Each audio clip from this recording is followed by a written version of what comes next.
না না, এটা আসলে সিরিয়াস না। বিষয়টা হলো যে নর্মালি এইসব খেলায় আমরা আশা করি যে আম্পায়ার একটু ছাড় দিবে ব্যাটসম্যানকে। এটা আমি বলবো যে আমাদের ফ্যামিলি একটা মুক্তিযুদ্ধের স্মরণ করা যাবে। এখন শুরু থেকেই দল গোছানো শুরু করেছে, আলহামদুলিল্লাহ আমরা যেভাবে চেয়েছি গুছাতে পেরেছি। তাই আমি মনে করি নেক্সট ইয়ার যদি হয় ম্যানেজমেন্ট বলবো যে লেগ বিফোর উঠে দেন। না না, এটা আসলে সিরিয়াস না। বিষয়টা হলো যে নর্মালি এইসব খেলায় আমরা আশা করি যে আম্পায়ার একটু ছাড় দিবে ব্যাটসম্যানকে, মানে একবার পায়ে লাগলে আউট দিবে না, দ্বিতীয়বার লাগলে আউট দিয়ে দেখ। কারণ নর্মালি এইসব খেলাগুলোতে আসলে ব্যাটসম্যানদের একটু ফ্লেক্সিবিলিটি দেওয়া হয়, কারণ ব্যাটসম্যান তো একবারই সুযোগ পায়। সেই জায়গা থেকে বললাম ভাই আউটটা না দিলেও হতো, এলবি আছে নাকি এই খেলায়, সো জাস্ট মজা করে বলেছিলাম। বাট পরে দেখলাম যে আম্পায়ারটা খুবই সিরিয়াস, রফিক ভাইকে এলবি দিল, আশরাফুলকে দিল, পরে আবার জাভেদ ভাই নামলো তখন দিল। বেসিক্যালি এই ধরনের ফান গেমগুলোতে অনেক সময় ব্যাটসম্যানদের ফার্স্ট অপরচুনিটি আসলে সেটা অনেক সময় আম্পায়ার একটু ছাড় দেয়। তো স্বাভাবিকভাবে প্রফেশনাল আম্পায়ার তাদেরকে কোনো অ্যাডভাইস করা ছিল না, গাইডলাইন দেওয়া ছিল না, এই কারণে আসলে জাস্ট এটা ফান করি, সিরিয়াস কিছু না। But that was A plum out. সামনে তো সিরিয়াস খেলা শুরু হচ্ছে, আপনি রাজশাহী ওয়ারিয়র্সের কোচ, দলটা কেমন গোছালেন? দলটা কেমন গুছিয়েছি আমাদের সাইড থেকে, আমরা ম্যানেজমেন্টে যারা ছিলাম যখন শুরু থেকেই দল গোছানো শুরু করেছি, আলহামদুলিল্লাহ আমরা যেভাবে চেয়েছি গুছাতে পেরেছি। আপনারা যদি কাগজে কলমে দেখেন মনে হবে যে একটা ব্যালেন্স দল, বাকিটা আসলে মাঠে খেলতে হবে। বাট সোফার এখন পর্যন্ত প্রথম কাজ যেটা দল গোছানো, সেই কাজটা আমরা সাকসেসফুলি করতে পেরেছি।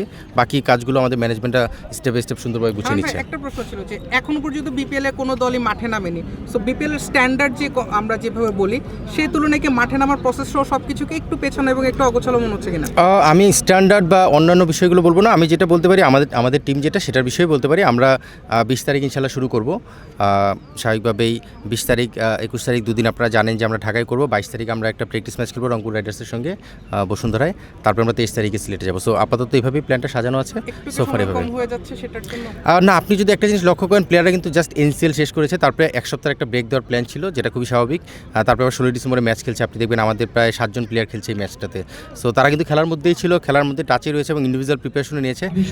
বিষয়টা হয় শেষে যে আসলে টিমের কাজটা, সেই টিমের কাজের জন্য যেই সময়টুকু দরকার আমি বলবো যে সেটা ঠিকই আছে। জিমি নিশান নতুন অ্যাড হয়েছে রাজশাহী ওয়ারিয়র্সে, মানে কতটা ভ্যালু অ্যাড করবে তিনি? না, নিশ্চিতভাবে আমাদের টিম কম্বিনেশনে এই ধরনের একজন প্লেয়ারকে আমরা অ্যাড করবো, এরকম একটা প্ল্যানই ছিল আমাদের, যেটা আইএলের পরে অ্যাড হওয়ার কথা। তো স্বাভাবিকভাবেই আমরা যখন টিম গঠন করেছি, ড্রাফটের আগে কিছু প্লেয়ারকে আমরা ডিরেক্ট সাইনিং করেছি এবং লোকাল প্লেয়ারদেরকে আমরা সেভাবে কালেকশন করেছি, এবং মাঝখানে ওই জায়গাটা আমরা একটা স্পেস রেখেছিলাম যে এরকম কাউকে আমরা যদি কালেক্ট করতে পারি বা টিম ইনক্লুড করতে পারি, সেটা টিমের স্ট্রেন্থ বাড়াবে। সো স্বাভাবিকভাবে এটা একটা স্ট্র্যাটেজির প্ল্যান ছিল, পার্ট ছিল, এবং সেটাই আমরা সাকসেসফুলি করতে পেরেছি। 10-এ কত দিবেন রাজশাহী ওয়ারিয়র্সকে? আমি আসলে এভাবে নাম্বারিংয়ে বিশ্বাসী না, বাট আমরা চ্যাম্পিয়ন হওয়ার জন্যই খেলবো ইনশাল্লাহ। বাকিটা তো সময়ের সঙ্গে সঙ্গে যে প্রসেস মেনটেন করে আগাতে হয় সেটাতে ইনশাল্লাহ লাগানোর চেষ্টা করবো। আর এই 16 ডিসেম্বরটা আমরা সকালে উঠেই যে খেলতে আসবো, এটা সবথেকে বড় মাইন্ড।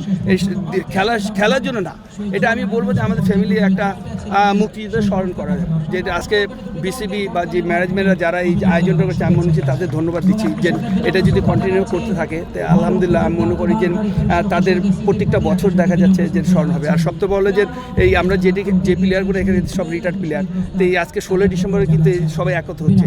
এরপরে দেখেন কালকে থেকে কেউ এরকম আপনি গুছা পারবে না। তা আমি মনে করি যে এটা সবথেকে বড় একটা মিলন মেলা হবে।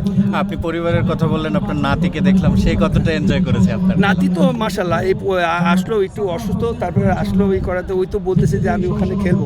আমি বলছি দাদা একটু সময় লাগবে, তুমি খেলো। বাট মাশাল্লাহ ওই এখন দেখা যাচ্ছে মোটামুটি একটু বেসিক ভালো আছে। আপনার মতো ছক্কা হাঁকায় নাকি? এখন দেখি এই বয়সে তো বোঝা যাবে না, তো ইনশাল্লাহ তখন দেখা যায় যে 8-10 বছর 15 বছর হবে, তখন বোঝা যাবে যে কুদিক যাচ্ছে। আগে মেন জিনিসটা হলো যে ভুলটা আমরা করেছি, এই ভুলটা যেন আমার নাতি না করে, যেটা লেখাপড়া। সবথেকে আগে আমার নাতিটা থাকবে লেখাপড়া, সেকেন্ড চয়েস থাকবে ক্রিকেট।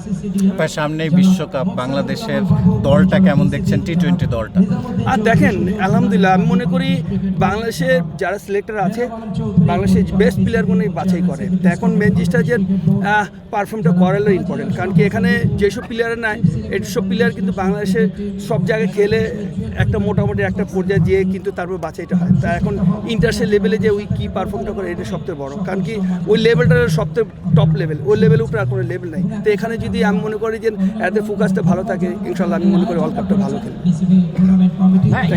আজকের ম্যাচ নিয়ে একটা প্রশ্ন, সেটা হচ্ছে প্রথমে বোলিং করতে নেমেই জাভেদ ওমর বেলিং যেভাবে আউট করলেন, এবং জাভেদ ওমর বেলিং উনি কিন্তু মন খারাপ করে যাচ্ছিলেন এবং আপনার দিকে তাকিয়েছিলেন, এই মোমেন্টটা কেমন ছিল? আর দেখেন লেগ পিপর তো আমাদের 4 জন দিয়েছে, আমি লেগ করেছি, আশরাফুল লেগ করেছে, হান্নান শাহ লেগ করেছে। তাই আমি মনে করি নেক্সট ইয়ার যদি হয় ম্যানেজমেন্ট বলবো যে লেগ বিফোর উঠে দেন, কোনো লেগ বিফোর থাকবে না। Thank you very much.